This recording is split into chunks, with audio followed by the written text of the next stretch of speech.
जब हमारी इच्छाएं पूरी नहीं होती हैं, जो हम चाहते हैं वो नहीं होता है, तो हम बीमार पड़ते हैं। कैसे? वो ईड को भी नहीं नाखुश कर सकती और ना ही वो इमोरलिटी में जा सकती है, तो बीच का रास्ता निकालने की कोशिश करती है। तो जो बैलेंस करता है वो ईगो है, हमारी अहंकार। ये भी माइंड का एक पार्ट है जो आपको आइडेंटिटी देता है। आप देखोगे कि वायरल इन्फेक्शन सबको नहीं होता। एक घर में अगर वायरल इन्फेक्शन फैला, 10 लोग हैं तो 2 को होता है, 8 को नहीं होता जी, या 4 को होता है, 6 को नहीं होता। ऐसा क्यों?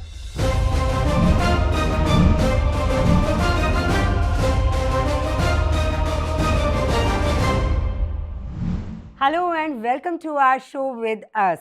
Today we have Dr. Yogesh with us. Dr. Yogesh, welcome to our show. Thank you, नमस्कार। डॉक्टर योगेश, मनुष्य क्या है और मनुष्य का अस्तित्व क्या है?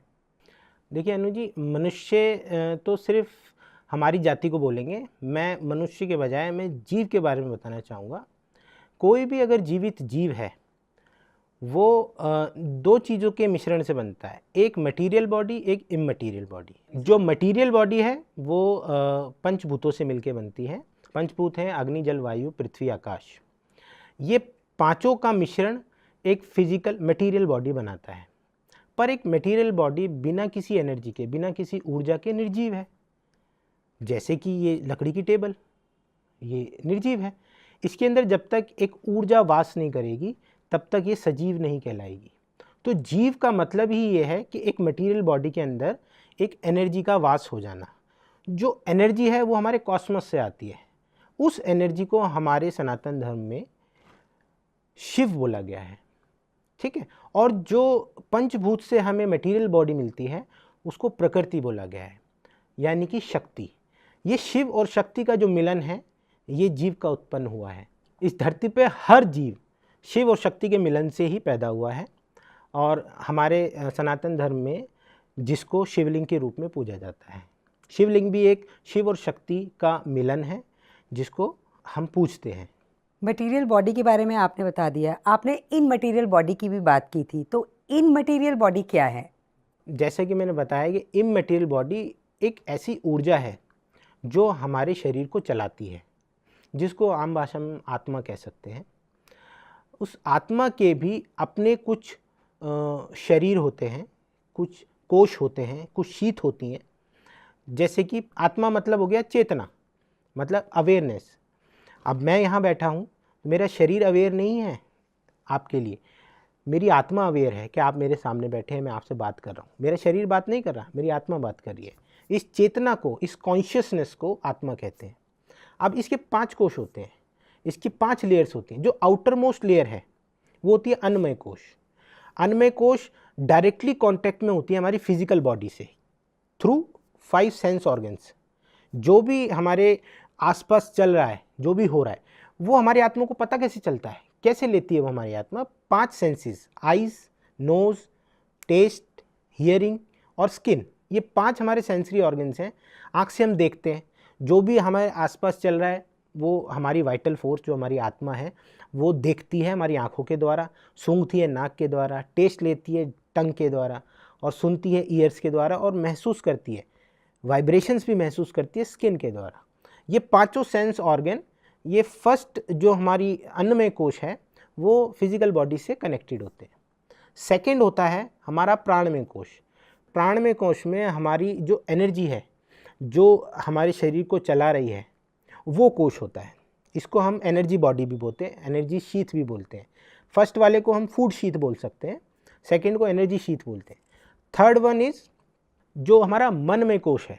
मनमय कोश में हमारा जो मन होता है, जैसे हमने प्राण की बात करी, हमने वाइटल फोर्स की बात करी। वाइटल फोर्स का अपना मन नहीं होता। जो हमारी नेक्स्ट शीट होती है मन में कोश अलग होता है। और आत्मा एक अनइंटेलिजेंट बॉडी है, ठीक है। आत्मा अपने आप कोई डिसीजन नहीं ले सकती। आत्मा सिर्फ एक ऊर्जा है, जैसे इलेक्ट्रिसिटी है। ये भेदभाव नहीं कर सकती कि मैं बल्ब को जलाऊं या ट्यूब को जलाऊं या पंखे को जलाऊं, ये सबको जलाएगी। तो आत्मा एक एनर्जी है, वो भेदभाव नहीं करती है, वो अपना माइंड यूज़ नहीं कर सकती है। आत्मा को जो डायरेक्शन देता है वो हमारा मन देता है। मन में कुछ दिक्कत होती है तब आत्मा को प्रॉब्लम होती है, आत्मा बीमार पड़ती है, तब हमारा शरीर बीमार पड़ता है। जो थर्ड हमारा कोश है वो होता है मनमय कोश। मन जो होता है हमारा, जितना भी हमारा इमोशनल पार्ट जो होता है वाइटल फोर्स का, इसको हम इमोशनल शीथ भी कह सकते हैं या मेंटल शीथ भी कह सकते हैं। जितना भी हमारी समझ होती है, जो हम डिज़ायर करते हैं, जो हमारे एवर्जेंस होते हैं, जो हमारी इच्छाएं होती हैं, ये सब मन से होती है। मन ही प्राण को डायरेक्ट करता है। और इसके बाद चौथा जो हमारे पास होता है विज्ञानमय कोश। विज्ञानमय कोश जो होता है विजडम शीत होती है, जो जैसे कि हमारी जो सही गलत की समझ, ये जब हम पैदा होते हैं तो लेकर पैदा नहीं होते हैं, ये डेवलप होती है बाय द टाइम। विजडम हमारा डेवलप होता है, हमारी समझ डेवलप होती है, सही गलत की पहचान। जो फिफ्थ हमारा लेयर होती है, जो सबसे अंदर की लेयर है, सबसे सूक्ष्म लेयर है, वो है आनंदमय कोश। आनंदमय कोश होता है ब्लिस शीत, मतलब जिस चीज़ से आपको ब्लिस का, आनंद का अनुभव हो, जो चीज़ चाहिए आपको। फॉर एग्जांपल, आपको अभी भूख लग रही है, आपको कितना भी सोना चांदी दे दें और 1 महीने से आपको भूखा रखा हुआ है, आप वो नहीं देखोगे, आप खाना देखोगे। तो जो जिस चीज़ से आपको आनंद आता है वो जब तक नहीं मिलेगा तब तक आपको संतुष्टि नहीं मिलेगी। और इस आनंदमय कोश के बीमार होने की वजह से ही आत्मा बीमार होती है, और जब आत्मा बीमार होती है तो वो शरीर को भी बीमार करती है। डॉक्टर योगेश, अभी आपने बात की कि जब हमारी इच्छाएं पूरी नहीं होती हैं, जो हम चाहते हैं वो नहीं होता है, तो हम बीमार पड़ते हैं। कैसे? अकॉर्डिंग टू साइकोलॉजी, हम पैदा होते हैं अपनी इड को लेकर।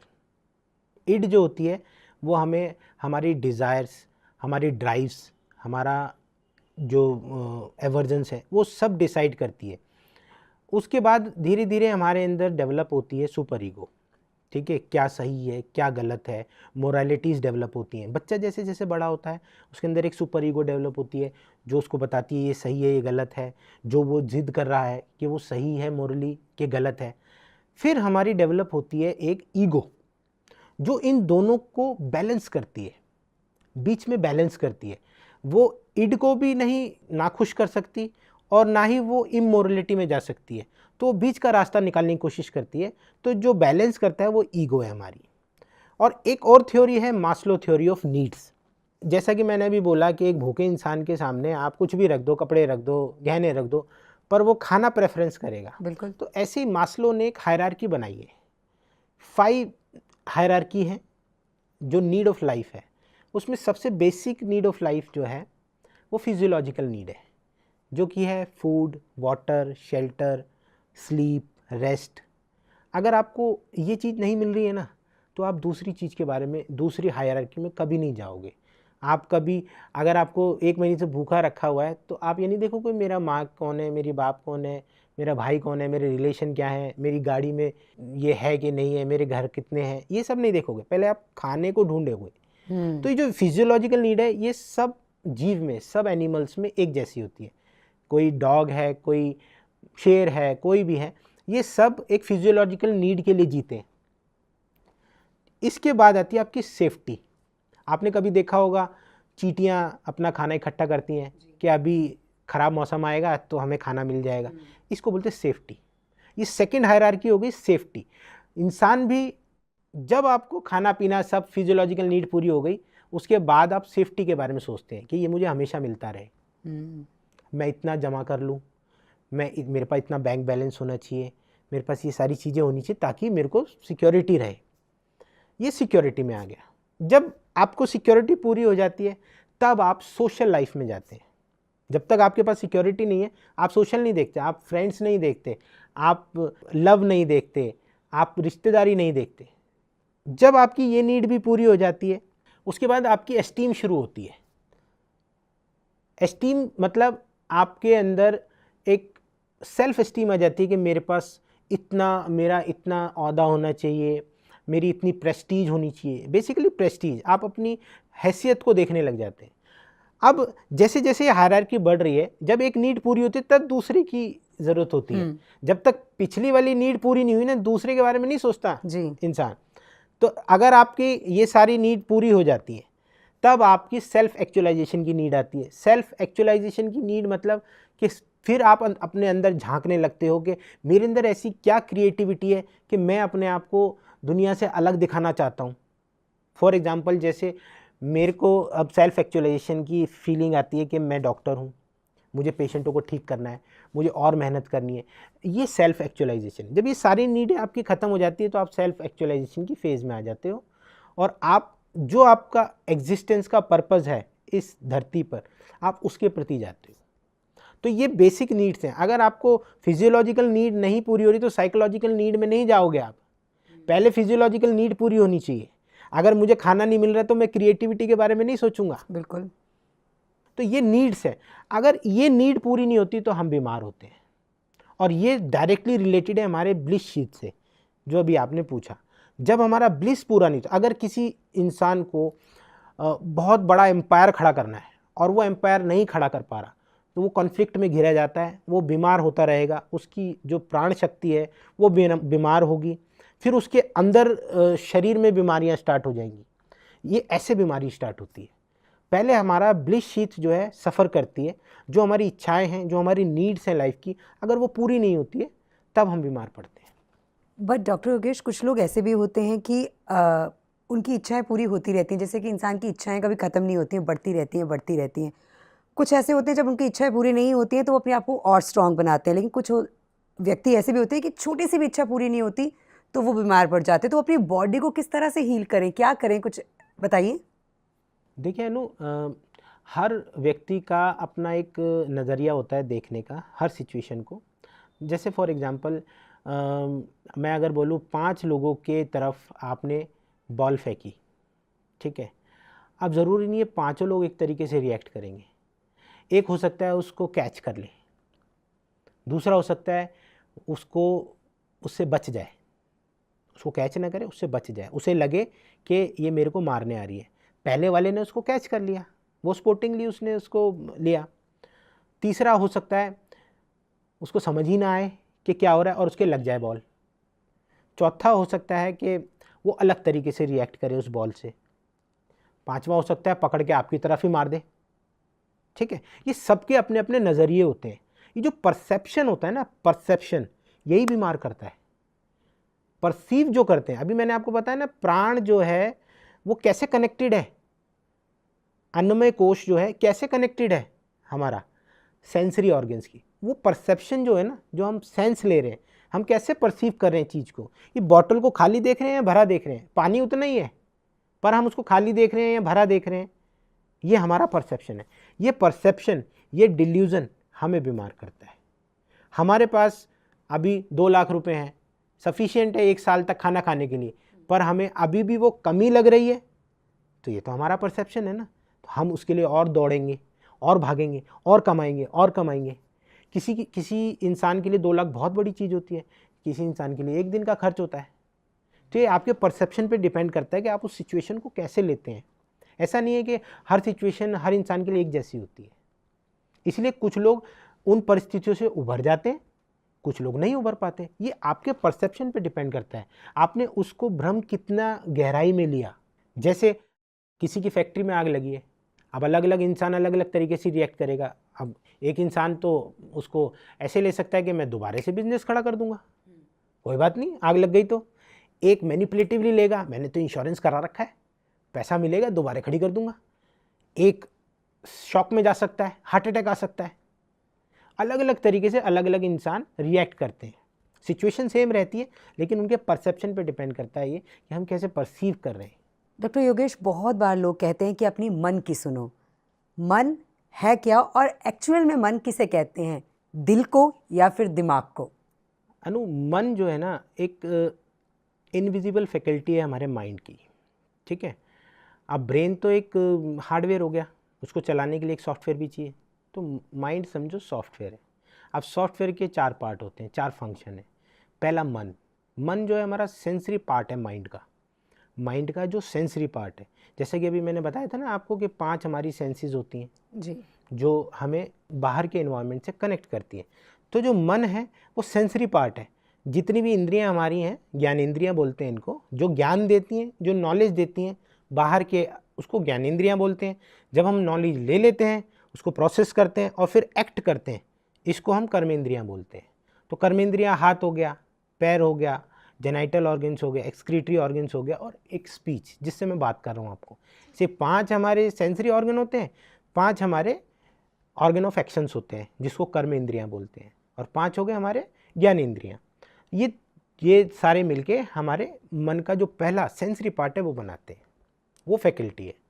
दूसरी हो गई चित्त, जो अभी मैंने आपको अवेयरनेस बताया था, कॉन्शियसनेस बताया था। चित्त जो है अवेयरनेस को दर्शाता है। जब हम सोते हैं तो हमारा माइंड सो जाता है, मन सो जाता है, लेकिन सेंस सो जाती हैं, सारी सेंसेस हमारी सो जाती हैं, सारे एक्शन हमारे सो जाते हैं, लेकिन चित्त नहीं सोता। चित्त हमेशा अवेयर करके रखता है एनवायरनमेंट से, अब जिसको कॉन्शियसनेस बोलते हैं। अब कॉन्शियसनेस भी आप ये सोचो, अपनी लिए हमें अवेयर होना, इसको हम बोलते हैं सेल्फ कॉन्शियस होना, जिसको हम आत्मा कहते हैं। जी। जो सुप्रीम कॉन्शियसनेस है, इसको हम परमात्मा कहते हैं। तो अगर हम परमात्मा से अलग होकर अपने आप की सेंस के लिए अवेयर हैं तो हम एक आत्मा है। जब हम इसमें से निकल के बाहर चले जाएंगे तो परमात्मा में ख़त्म हो गए, हम उसके अंदर मिक्स हो गए। तब हमारा कोई अपना चित्त नहीं है, हमारी कोई अपनी अवेयरनेस नहीं है। जब हम अपने बारे में अवेयर हैं कि हम इस दुनिया से अलग दिख रहे हैं, ठीक है, तो हम आत्मा है। जब हम इसमें मिल जाएंगे तो हम परमात्मा, हम आत्मा नहीं रहेंगे। ये दूसरा हो गया। तीसरा होता है अहंकार। ये भी माइंड का एक पार्ट है जो आपको आइडेंटिटी देता है।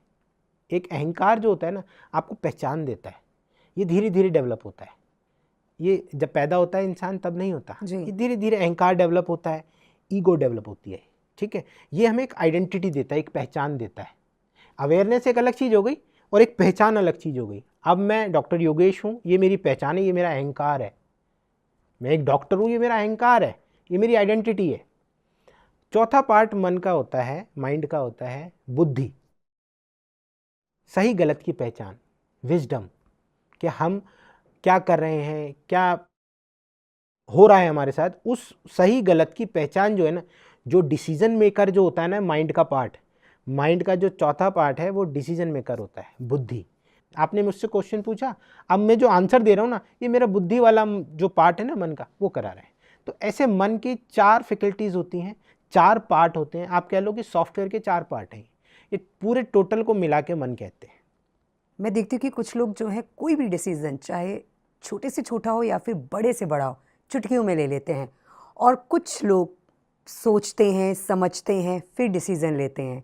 जबकि मैंने देखा है कि जो लोग जल्दी में डिसीजन ले लेते हैं ना, कुछ वो डिसीजन बहुत सही भी होते हैं, और जो बहुत सोच समझ के लिए जाते हैं वो कहीं ना कहीं गलत साबित होते हैं।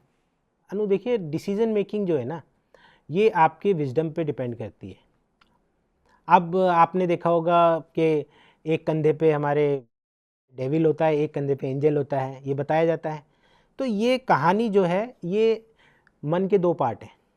जो बुद्धि जो है उसके 2 पार्ट हैं। एक हमें उसको चाहने की, उस डिज़ायर को पूरा करने की एक इच्छा देती है, दूसरी हमें रोकती है कि नहीं ये गलत है, वो मोरालिटी दिखाती है। तो जिन लोगों की सुपर ईगो थोड़ा हाई होती है, वो हमेशा तालमोल करते रहते हैं कि ये सही है या नहीं है, ये करूं या नहीं करूं, ये करूं या नहीं करूं। जिन लोगों की सुपर ईगो कम होती है तो वो जल्दी डिसीजन ले लेते हैं। वो देखते नहीं है कि ये मोरली सही है या मोरली गलत है। वो बहुत जल्दी डिसीजन ले सकते हैं, वो आगे का आउटकम भी नहीं सोचते कि ये करूँगा तो क्या होगा। लेकिन जिनकी सुपर ईगो बहुत स्ट्रांग होती है ना, वो बहुत ज़्यादा फ्लो चार्ट बनाते हैं, ऐसा करूँगा तो क्या होगा, ऐसा करूँगा तो क्या होगा। वो हमेशा प्लानिंग ही करते हैं, वो हर छोटी से छोटी चीज़ की प्लानिंग करते हैं।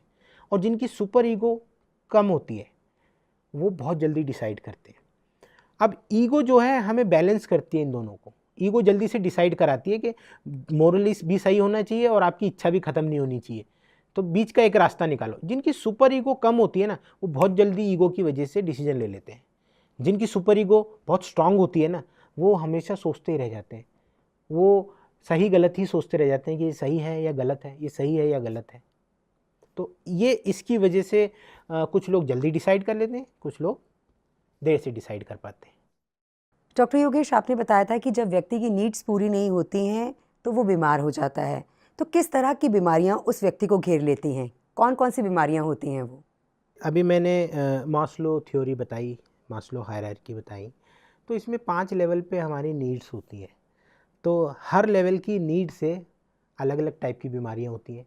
और ये पांचों जो हैं, ये सबकी नीड होती है, हर इंसान की नीड है, पर वो किस को प्रायोरिटी देता है वो उसके कॉन्स्टिट्यूशन पे डिपेंड करता है। जैसे अगर मैं बेसिक बोलूँ, हमारी जो नीड्स हैं, love and affections, esteem and money, ये हमारी 3 नीड है लाइफ में। अब ये तीनों में से कौन सी प्रायोरिटी किस चीज़ के लिए है उस इंडिविजुअल की, उस पर डिपेंड करता है उसकी बीमारियाँ कैसी हो सकती हैं, वो किस किस ऑर्गन पे उसकी बीमारी जा सकती है। फॉर एग्जांपल मैं अगर बोलूँ, जैसे फिजियोलॉजिकल नीड अगर पूरी नहीं हो रही है, फूड, वाटर, शेल्टर, स्लीप, तो फिजिकल बॉडी की जितनी भी बीमारियाँ हैं, जैसे एनीमिया हो जाना, अब खाना ही नहीं मिलेगा तो एनीमिया हो जाएगा, कुपोषण हो जाना, जैसे छोटे बच्चे देखे होंगे आपने, क्वाशियोरकर, मरासमस, प्रोटीन की कमी की वजह से ये दोनों हो जाते हैं। जितने भी बिल्कुल पुअर लोग जो होते हैं, झोपड़ियों में जो रहते हैं, उनको खाने को नहीं मिलता, तो उनकी बेसिक नीड ही पूरी नहीं हो रही, तो उनको वैसी वाली बीमारियां हो रही हैं। ठीक है, कभी आप ये नहीं देखोगे एक गरीब इंसान को वो बीमारी हो गई जो एक एस्टीम वाले को बीमारी होनी थी, कभी नहीं देखोगे ये। अभी फिजियोलॉजिकल नीड ही पूरी नहीं हो रही, खाना ही नहीं मिल रहा उनको, वो आगे कहाँ जाएगा। अब सेकंड आती है हमारी सेफ्टी। अब जो लोग सेफ्टी ढूंढते हैं कि नहीं मेरे पास इतना वो होना चाहिए, जमा करने की लगी रहती है, सोच रहती है जमा करने की, उनमें पथरी बन जाती है। वो शरीर के अंदर जमा करना स्टार्ट करते हैं, जमा करना, सिक्योरिटी होनी चाहिए। जैसे हमारी होम्योपैथी में भी कई ऐसी मेडिसिन हैं जो इनसिक्योर होती हैं मनी के लिए, फ्यूचर के लिए, वो सारी पथरी बनाती है, पथरी ठीक करती है, वो सब पथरी के लिए दी जाती है। फॉर एग्जांपल कैलकेरिया कार्ब है एक मेडिसिन, पथरी के लिए क्यों दी जाती है, क्योंकि उसके अंदर इनसिक्योरिटी होती है, अपने फ्यूचर को लेके इनसिक्योरिटी होती है। तो वो जो सेकंड हमारी नीड है सेफ्टी वाली, वो अगर आपकी पूरी नहीं हो रही है तो आपको उस टाइप की बीमारियां होनी स्टार्ट हो जाती हैं, जैसे अभी मैंने आपको बताया। या जैसे कि फैटी लीवर हो जाना। फैटी लीवर कब होता है, जब हमें ऐसा लगने लगे मेरे पास कम है, अभी भी कम है, और कम आना है, अभी भी कम है, तो स्टोर करने लग जाता है लीवर। लीवर हमारा स्टोरेज है, वो स्टोर करने है, फैटी लीवर हो जाता है। स्टारवेशन कॉन्फ्लिक्ट की वजह से जब हमें भूखमरी लगने लगती है, सब कुछ है फिर भी हमें भूखमरी लग रही है, तो हमें लीवर में प्रॉब्लम होने लग जाएगी। अब थर्ड आती है सोशल। सोशल में हमारे सारे रिलेशंस आ जाते हैं, लव आ जाता है। अब हमारी होम्योपैथी में कुछ ऐसी मेडिसिन हैं जो रिलेशन बनाने में ज़्यादा इम्पोर्टेंस रखती हैं, उनके लिए कुछ मायने नहीं रखता, बस रिलेशन मायने रखता है। वो जैसे नेट्रम्यूर हो गई, एक मेडिसिन है जो रिलेशन में ताल्लुक बने रहे, रिलेशन ख़राब नहीं होनी चाहिए, उनके लिए इतना आगे की जो नीड्स है इतना मायने नहीं रखती, पहले रिलेशन बनने चाहिए। उसके बाद आती है एस्टीम। अब कुछ लोगों के लिए एस्टीम सबसे ज़्यादा ज़रूरी होती है, इज्जत सबसे ज़्यादा ज़रूरी है, प्रेस्टीज सबसे ज़्यादा ज़रूरी है। आप उनको कितना ही पैसा दे लो, अगर आप उनकी इज्जत नहीं कर रहे तो पैसा ठुकरा देंगे, रिलेशन ठुकरा देंगे। तो उन लोगों को अलग टाइप की बीमारियां होती हैं जो इज्जत को लेके घूमते हैं हमेशा। उसके बाद हो गया सेल्फ एक्चुअलाइजेशन, क्रिएटिविटी। अब कुछ ऐसे लोग होते हैं जिनकी क्रिएटिविटी उभर नहीं पाती, वो उस मुकाम को हासिल नहीं कर पाते, उनकी अलग टाइप की बीमारियां होती हैं। जैसे एक मेडिसिन है सल्फर, वो बहुत क्रिएटिव होता है, अगर उसकी क्रिएटिविटी ना उभरे तो वो बीमार पड़ जाता है। तो इस तरीके से हमारी अलग अलग नीड्स को लेकर अलग अलग इंडिविजुअल्स होते हैं, उससे हमें डिसाइड करना होता है कि कौन सी मेडिसिन इसको देनी है। अब बात करें कि जैसे आपने सोशल नेटवर्किंग की बात की थी, तो बहुत से लोग जो है वो सोशल नहीं हो पाते। सोशल नीड, देखिए मैंने पहले ही फिजियोलॉजिकल नीड की डेफिशिएंसी की वजह से बीमारियां बता दी, सेफ्टी की नीड की डेफिशिएंसी की वजह से। ये एक्चुअली में डेफिशिएंसी, डी नीड, मास्लो ने डी नीड नाम दिया है इसका। डी मतलब डेफिशिएंसी नीड, इनकी जब डेफिशिएंसी होती है तब बीमारियां पैदा होती हैं। अब सेफ्टी तक हम आ गए जी। सोशल, सोशल मतलब फ्रेंडशिप, रिलेशंस, इंटीमेसी, लव, ये सब आ गया। सोशल मतलब आपके आसपास रिलेशंस जो आप मेंटेन करते हैं, जैसे वाइफ हो गया, फ्रेंड हो गए, माता पिता हो गए, ये रिलेशंस। जिन लोगों को रिलेशंस में प्रॉब्लम होती है वो या तो सेपरेशन कॉन्फ्लिक्ट में चले जाते हैं। फॉर एग्जांपल एक मेडिसिन है नेट्रम्यूर, अगर वो दूर हो जाते हैं किसी से तो वो सेपरेशन कॉन्फ्लिक्ट में चले जाते हैं, तो उनको स्किन की बीमारियां हो जाती हैं। सेपरेशन कॉन्फ्लिक्ट से स्किन की बीमारियां होती हैं। कुछ लोग जैसे लव में डिसअपॉइंटमेंट हो जाए, गर्लफ्रेंड छोड़ के चली गई या डिवोर्स हो गया, तो मानसिक रोग हो सकते हैं, डिप्रेशन हो गया, सुसाइडल इम्पल्सिस होते हैं लोगों में। आपने देखा होगा कुछ लोग किसी लड़की ने मना कर दिया तो वो या तो उसको हार्म करते हैं या खुद को धमकी देते हैं। ऐसी एक पर्सनैलिटी होती है हमारे होम्योपैथी में कि जो ऐसा इम्पल्स करते हैं। एक मेडिसिन होती है जो ऐसा इम्पल्स करते हैं, मैं नाम नहीं बताऊंगा, लेकिन ऐसी एक मेडिसिन होती है जो ऐसा इम्पल्स करती है। आपने देखा होगा एसिड फेंक देते हैं मुंह पे लड़कियों, तूने ना बोला तो एसिड, हाँ बोला तो ठीक। ये अलग टाइप के लोग होते हैं, ये इस नीड को ही सबसे ज़्यादा इंपॉर्टेंस देते हैं कि अगर ये रिलेशन रहा तो तू सही, नहीं तो तुझे जीना का हक नहीं है। ये इस नीड के इर्द गिर्द घूमते हैं। तो ऐसी बीमारियां ये इस नीड की वजह से होती हैं। तो डॉक्टर योगेश, जैसे आपने अभी बताया कि वो एक मेडिसिन है, जैसे कुछ लोग हम देखते भी हैं कि इस तरह से एसिड अटैक कर देते हैं गर्ल्स के ऊपर, बहुत सारे केसेस हमने देखे हैं। तो क्या ऐसे लोगों की इस तरह की धारणा को उस मेडिसिन के थ्रू हम चेंज कर सकते हैं, बिल्कुल उनको बदला दिला जा के? सकता है, बिल्कुल। ये मैंने अभी क्या बताया शुरुआत में आपको कि ये हमारा परसेप्शन है जो हमें बीमार कर रहा है। परसेप्शन, हम परसीव कैसे कर रहे हैं, उस इंसान का परसेप्शन गलत है उस लड़की को लेकर। जब हम दवा देंगे हम कुछ चेंज नहीं करते, हम कुछ भी, जैसे मैंने आपको बोला आधी बोतल खाली देखना और भरा देखना, ये आपके परसेप्शन पे डिपेंड करता है। बोतल के पानी को हम नहीं छेड़ सकते, किसी की सिचुएशन को हम चेंज नहीं कर सकते, सिर्फ उसको देखने का नज़रिया चेंज कर सकते हैं। वो परसेप्शन हमारी होम्योपैथी चेंज करती है। जैसी परसेप्शन चेंज हुआ आपका, आप कैसा देख रहे हैं, आप कैसा सोच रहे हैं, फील कैसा कर रहे हैं उस सिचुएशन में, वो चेंज हो जाएगा, आपकी मोरालिटी वापस आ जाएगी। उसके बाद आते हैं नीड एस्टीम की। बहुत से ऐसे लोग होते हैं जो एस्टीम की डेफिशिएंसी में, प्रेस्टीज की डेफिशिएंसी में बीमार पड़ जाते हैं। जैसे एक मेडिसिन है हमारी लाइकोपोडियम, उसको हमेशा ये लगता है मेरी इज्जत नहीं हो रही, उसको भ्रम है कि मैं कहीं भी जाता हूँ किसी, जैसे आपने देखा होगा एक वर्ड है दामाद, तो दामाद जैसा बिहेव करते हैं, मेरी इज्जत नहीं हुई, मेरी इज्जत नहीं हुई।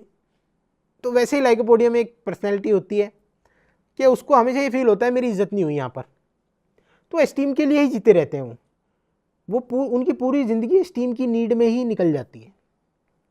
एस्टीम के बाद आता है सेल्फ एक्चुअलाइजेशन। ये जो एस्टीम वाले जो लोग होते हैं ना, जिनको एस्टीम की, इनको कैसी बीमारियां होती हैं, इनको हाइपरटेंशन होता है, हार्ट अटैक होता है, ये गुस्से में रहते हैं हमेशा। इनको एस्टीम चाहिए ना तो गुस्सा आ जाता है, कहीं पे अगर इनकी बात नहीं सुनी गई, कॉन्ट्रडिक्शन इंटॉलरेंट हो गया, मेरी बात काट दी गई, गुस्सा आ गया, गुस्से की वजह से या तो आपकी पाचन क्रिया खराब होगी या आपका हार्ट खराब होगा।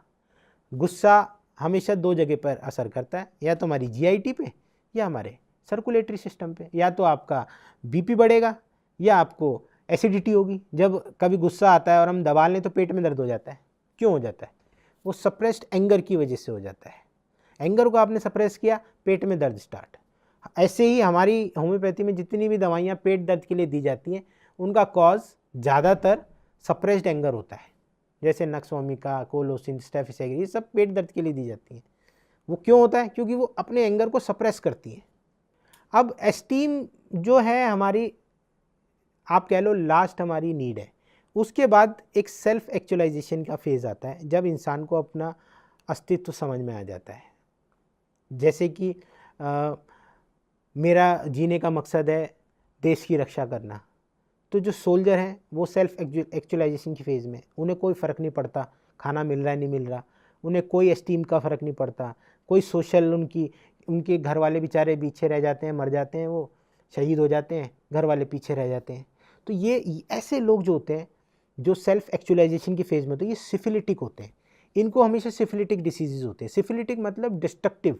तो ये बहुत जल्दी डिसीजन लेने वाले होते हैं, ये सोचते नहीं। जैसे मैंने बताया था अभी, सुपर ईगो जिनकी कम होती है जी, वो जल्दी डिसीजन ले लेते हैं। उनको सोचने का, अब सामने जो दिख रहा है वो मेरा दुश्मन है, उसको गोली मारनी है, वो ये नहीं देखेंगे कि वो क्या है। सोल्जर सोचते नहीं है, वो डिसीजन बहुत जल्दी लेते हैं।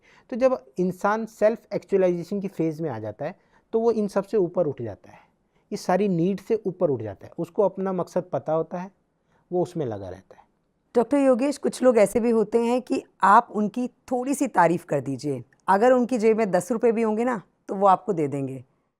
ये किस तरह के लोग होते हैं, इन्हें किस तरह की बीमारियां होती हैं, इन्हें सिर्फ और सिर्फ अपनी तारीफ सुननी होती है।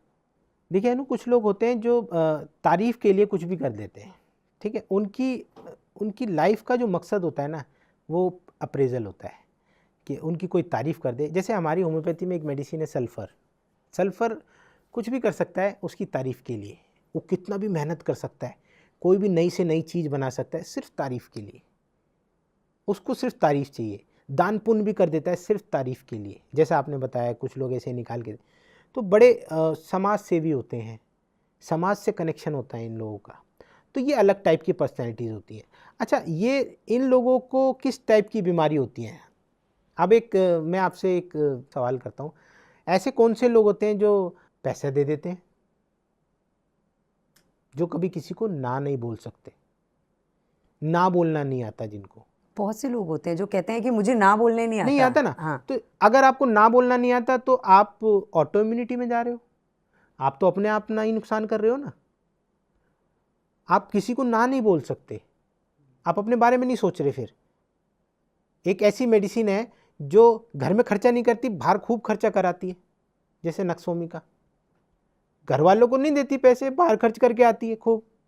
जी, ऐसी मेडिसिन है एक, ठीक है। लेकिन एक ऐसी मेडिसिन है, अब घर में तो आपके भूखे बच्चे हैं, बच्चे बाहर बाहर तुम समाज सेवा कर रहे हो, जैसे सल्फर। ऐसे लोगों को पाइल्स की बीमारी बहुत होती है, डाइजेस्टिव प्रॉब्लम ज़्यादा होती है ऐसे लोगों को। डॉक्टर योगेश, अभी अभी आपने बताया कि हमारे नेचर से, हमारी पर्सनैलिटी से हमें ये बीमारियां होती हैं, लेकिन हम देखते हैं कि वायरल इन्फेक्शन जो है आजकल बहुत तेज़ी से फैलता है, बच्चों को होता है, बड़ों को होता है, तो ये किस तरह से होता है? देखिए, वायरल इन्फेक्शन एक एक्यूट डिसीज़ है। अभी तक जो मैंने आपको चीज़ें बताई वो क्रॉनिक डिसीज़ के बारे में बताई। एक्यूट डिसीज़ का अलग एक फंड है, उसके बारे में थोड़ा सा मैं पहले बैकग्राउंड में एक चीज़ बताना चाहता हूँ, आत्मा के बारे में, वाइटल फोर्स के बारे में।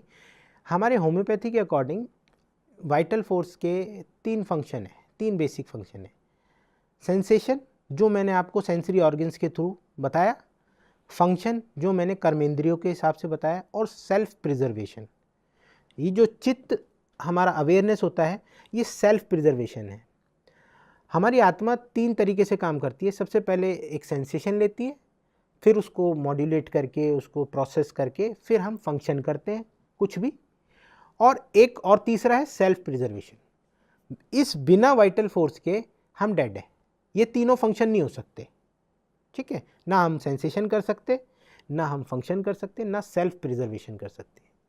कभी आपने सोचा है कि हम सोते हैं तो हमें कुछ नहीं होता, लेकिन एक डेड बॉडी 1 घंटे में सड़ना स्टार्ट हो जाती है? जी।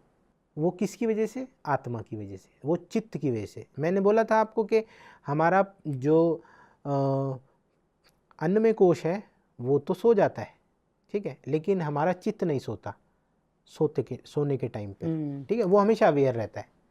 तो जो हमारी वाइटल फोर्स है वो प्रिजर्वेशन रखती है हमेशा। जब तक प्रिजर्वेशन सही है, सेल्फ प्रिजर्वेशन सही है, तब तक हमें कोई बीमारी नहीं होती। तो अब एक्यूट डिसीज़ क्यों होती है? फिर हमारे आसपास जितने भी टेलियोरिक मेटेओरिक चेंजेस होते हैं, ब्रह्मांड में जो चेंजेस होते हैं, नक्षत्रों में जो चेंजेस होते हैं, प्लैनेट्स में जो चेंजेस होते हैं, वो हमारी बॉडी पे सीधा इफेक्ट डालते हैं। आपने कभी सोचा है कि ये जो वायरल डिसीज़ होती है एक सीज़न में क्यों आती है? जी। पूरा साल क्यों नहीं रहती? वो क्यों? क्योंकि उस टाइम पर एक प्लैनेटरी पोजीशन होती है, एक धरती की एक अवस्था होती है उस टाइम पर, जो हमारे शरीर पर असर करती है। इन इफ़ेक्ट्स की वजह से हमारी वाइटल फोर्स कमज़ोर होती है और हम पर ये माइक्रो ऑर्गेनिज्म हावी हो जाते हैं। अब ये माइक्रो ऑर्गेनिज्म कहीं बाहर से नहीं आते, आपके शरीर में हज़ारों बैक्टीरिया हैं, हज़ारों वायरसेस हैं, लेकिन कोई कुछ नहीं करता। क्यों? क्योंकि सेल्फ प्रिजर्वेशन जो है वाइटल फोर्स कर रही है। जब तक वो करती रहेगी तब तक आपको कुछ नहीं होगा। जिस पार्ट से सेल्फ प्रिजर्वेशन कम हो जाता है, वो कब कम होता है? जब आपका दिमाग स्ट्रेस में होता है, जब आपका मन स्ट्रेस में होता है। आप देखोगे कि वायरल इन्फेक्शन सबको नहीं होता। एक घर में अगर वायरल इन्फेक्शन फैला, 10 लोग हैं तो 2 को होता है, 8 को नहीं होता जी, या 4 को होता है, 6 को नहीं होता। ऐसा क्यों? सबको होना चाहिए, सबको होना चाहिए ना जी। सबको क्यों नहीं फैलता? अगर हम ये बोलें कि इन्फेक्शन मैन टू मैन फैलता है, ड्रॉपलेट इन्फेक्शन से फैलता है, तो सबको हो जाना चाहिए। सबको नहीं होता, लेकिन ये उसी को होगा जिसके अंदर प्रिजर्वेशन की कमी होगी। वाइटल फोर्स जो प्रिजर्वेशन रख रही है उसकी कमी होने पर ही। अब फॉर एग्जांपल एक स्ट्रेस बताता हूँ आपको मैं, जैसे आपने कोई गंदा खाना देख लिया बनते हुए, या कहीं रेडी पे आपने कुछ खाना खाने लगे, जैसे गोलगप्पे खाने लगे, और उसके हाथ वाथ में कोई बीमारी हुई, आपको घिन आएगी। इसको बोलते हैं डिसगस्ट कॉन्फ्लिक्ट, और आप वो खा लेंगे, आपको फूड पॉइजनिंग हो जाएगी। अब इसका मतलब ये नहीं है कि अंदर आपके सड़ा हुआ खाना चला गया तो फूड पॉइजनिंग हुई है, आपने घिन करा, आपकी आत्मा पर वो एक भ्रम आया, एक डिल्यूजन आया, परसेप्शन गया आपका गलत कि खाना खराब है, तो आपको फूड पॉइजनिंग, उल्टी होना अनिवार्य है, तब आपको उल्टी हो जाएगी। यही परसेप्शन ज़रूरी नहीं हम मेंटल लेवल पे ही लेते हैं, सेल्यूलर लेवल पर भी ये परसेप्शन गलत जा सकता है। फॉर एग्जांपल हमने कुछ ऐसा चीज़ खा लिया जिसमें ज़्यादा माइक्रोब्स बढ़ गए, ख़राब समोसा खा लिया, अब मेरे मन को तो नहीं पता समोसा ख़राब है, मैं तो खा गया चटकारे लगा के, फिर क्यों फूड पॉइजनिंग हुई? आपका सवाल होना चाहिए कि अगर मेरा परसेप्शन जो मैं देख रहा हूँ, अगर इसकी वजह से बीमारी हो रही है, तो कुछ ऐसी चीज़ें हम खा लेते हैं जो हमें पता नहीं पता ही नहीं चलता कि वो ख़राब है, फिर उल्टी लग जाती है, दस्त लग जाते हैं। हमारे सेल्यूलर लेवल पे भी ये परसेप्शन चल रहा है। स्टमक की भी एक क्वालिटी है कि अगर थोड़ा सा भी खराब खाना आपने खा लिया, या तो वो वॉमिटिंग करके बाहर निकालेगा या दस्त लगा के बाहर निकालेगा, रिटेन कर ही नहीं सकता। और हमारी बॉडी की एक प्रॉपर्टी होती है, कोई भी फॉरेन सब्सटेंस अंदर घुसता है ना, तो वो उसको सहन नहीं कर सकती। कोई भी वायरस आपकी बॉडी में गया, कोई भी बैक्टीरिया आपकी बॉडी में गया, तो वो उसको सहन नहीं कर सकती, उसको बाहर निकालेगी। अब बाहर निकालने के लिए जो प्रोसेस वो अपनाती है ना, इसको बीमारी कहते हैं। कॉमन लैंग्वेज में, कन्वेंशनल मेथड में इसको बीमारी कहा जाता है। जैसे वायरस अंदर गया है तो जुकाम शुरू हो जाएगा, अब जुकाम को आप बीमारी कह रहे हैं, जबकि जुकाम आया है वायरस को बाहर निकालने के लिए। आपके अंदर और वायरस चला गया, फिर फीवर आएगा, बैक्टीरिया चला गया तो फीवर आएगा। अब फीवर जो है वो डिफेंस है, वो थोड़ी ना बीमारी है, वो डिफेंस है। हम इन सिम्टमों को, जो हमारी वाइटल फोर्स प्रोटेक्शन कर रही है ना, इन माइक्रो ऑर्गेनिजम्स के अगेंस्ट प्रोटेक्शन कर रही है, उस प्रोटेक्शन को हम बीमारी कहते हैं, जबकि ये बीमारी नहीं होती है, ये हमारा डिफेंस मैकेनिज्म होता है। कहने का मतलब ये कि अगर हमें फीवर हो जाता है तो हमें घबराने की ज़रूरत नहीं है, डरने की ज़रूरत नहीं है, फीवर आना भी हमारी बॉडी के लिए बहुत ज़्यादा ज़रूरी है। आप कह सकते हो इस बॉटल को फीवर आएगा, या एक डेड बॉडी को फीवर आएगा? नहीं, फीवर किसको आता है? लिविंग बॉडी को। तो वो तो हमारी क्वालिटी है, वो बीमारी थोड़ी ना है। एक डेड बॉडी को फीवर नहीं आ सकता, उसकी अग्नि खत्म होती है। जब हमारा प्राण निकलता है तो हमारे से टेम्परेचर चला जाता है। हमारे बॉडी का टेम्परेचर 38 डिग्री सेल्सियस रहता है, हमेशा रहता है, चाहे ठंड में बैठे हों चाहे गर्मी में बैठे हों। ये क्यों? ये हमारे थर्मो रेगुलेटरी सिस्टम की वजह से, जो कि हाइपोथैलेमस रेगुलेट करता है, इसकी वजह से हमें फीवर आता है। अब हम इसी को सप्रेस कर देते हैं।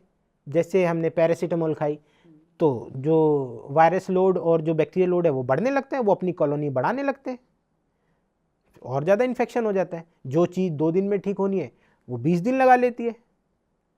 आप कभी भी नोटिस करना, कभी भी फीवर का केस होगा, पहले दिन आपने पैरासीटामोल खा ली ना, तो वो केस ज़रूर खींचेगा आगे। और अगर आपने पहले 2 दिन पैरासीटामोल नहीं खाई, खाली पट्टी से, स्पॉन्जिंग से या वाटर बाथ से उसके फीवर को उतारा, तो वो जल्दी ठीक हो जाएगा। स्टार्टिंग में आपको फीवर आने देना चाहिए, 1 दिन फीवर आने देना चाहिए, ताकि उनकी जो माइक्रोब्स की जो कॉलोनी है वो डिस्ट्रॉय हो सके। क्योंकि जो ये माइक्रो ऑर्गेनिजम्स होते हैं बहुत टेम्परेचर सेंसिटिव होते हैं। जैसे हम तो 50 डिग्री सेल्सियस में भी रह सकते हैं और 20 डिग्री सेल्सियस में भी रह सकते हैं, लेकिन ये माइक्रोब्स नहीं रह सकते। 1-2 डिग्री बढ़ने से भी ये डिसइंटीग्रेट हो जाते हैं। अब जितने भी वायरस होते हैं 2 डिग्री बढ़ने पे उनकी वॉल टूट जाती है, डिसइंटीग्रेट हो जाते हैं, ख़राब हो जाते हैं। जितने भी बैक्टीरिया होते हैं उनकी वॉल टूट जाती है और वो मर जाते हैं। हम पानी को उबालते क्यों हैं? साफ़ करने के लिए, क्योंकि टेम्परेचर बढ़ाने से वो मर जाते हैं माइक्रो ऑर्गेनिजम्स। यही हमारी बॉडी कर रही है, जिसको हम बीमारी समझ रहे हैं। हमारी बॉडी भी तो यही कर रही है ना, उबाल रही है ना हमें कि माइक्रो ऑर्गेनिज्म ख़राब हो जाए। तो ये हमारा डिफेंस मैकेनिज्म है। और एक्यूट डिसीज़ हमेशा तब होती है जब हम किसी स्ट्रेस में होते हैं। सबको नहीं होती एक्यूट डिसीज़ भी, हम किसी स्ट्रेस में हैं, ऑलरेडी स्ट्रेस में हैं, तो हम पे हावी हो जाती हैं चीज़ें। ये भी इसी की वजह से होती है। लेकिन उस टाइम पे हमें ऐसा लगता है कि वायरल डिसीज़ है, बैक्टीरियल डिसीज़ है, लेकिन हम पहले से वीक होने चाहिए, वहाँ का प्रिजर्वेशन कम हो जाना चाहिए, तब हम बीमार पड़ते हैं। डॉक्टर योगेश, आज एक बात तो मैं ज़रूर कहूँगी कि वाकई आज बहुत बहुत मज़ा आया मुझे आपसे बात करके। मुझे इतनी अच्छी अच्छी इन्फॉर्मेशन मिली, मुझे ही क्यों, मुझे लगता है हमारी तमाम ऑडियंस को भी मिली होगी। आज आपने हमें बताया कि अगर हम एक हेल्दी लाइफ चाहते हैं तो बहुत ज़्यादा ज़रूरी है कि पहले हम अपनी बॉडी पे ध्यान दें, क्योंकि सब कुछ यहीं पर है, जो कि आज आपने हमें बताया है कि अपने मन को आप किस तरह से कंट्रोल कर सकते हैं। आपने बहुत कुछ हमें बताया है और आगे भी हम आपसे बहुत कुछ जानना चाहते हैं, अपनी सोच के बारे में जानना चाहते हैं, अपनी सोच को किस तरह से हम ठीक कर सकते हैं ताकि हम एक हेल्दी लाइफ जी सकें। थैंक यू सो मच, आपने अपना टाइम हमें दिया। नेक्स्ट एपिसोड में आपसे फिर मुलाकात होगी। Thank you so much. Thank you Anu ji.